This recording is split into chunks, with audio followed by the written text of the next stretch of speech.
Hi, this is Diane Moore from the Chattanooga Public Library. Normally I would be at the library helping you with passport problems and applications. Today, like many of you, I'm working at home. I love the short commute after lunch and work to get to my garden. This is one of my favorite places in the world. Chattanooga is a wonderful place to live if you like gardening. You can garden nearly all year round. No, that's not me, that's just my assistant taking a nap while I'm working. We have flora that grows only in the south and only in the north, yet thrives here wonderfully. Now I do need to warn you about a couple of dates in Chattanooga. One is the Ides of March, the other is the 15th of April. Now I don't want to talk to you about taxes, I'm the wrong person to see about finances, but we've been known to get some frosty weather and even some snowfall in early April.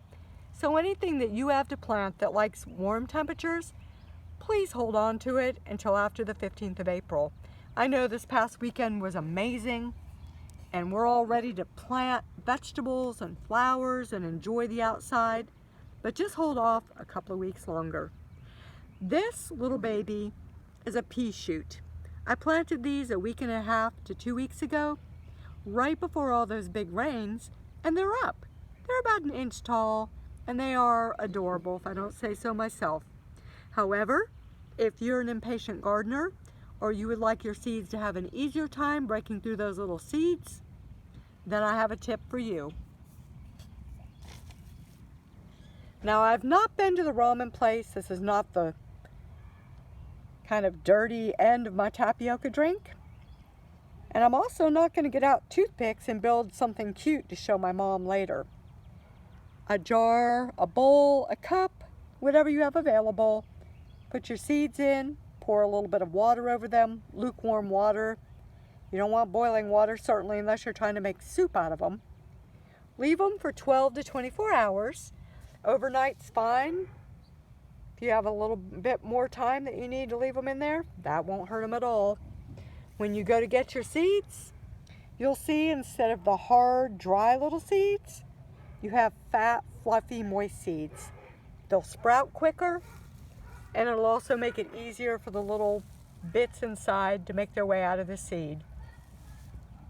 Right now, we're closed, of course, so you won't be able to avail yourself of our seed library, where with your library card, you can get all kinds of interesting seeds to plant in your garden for free.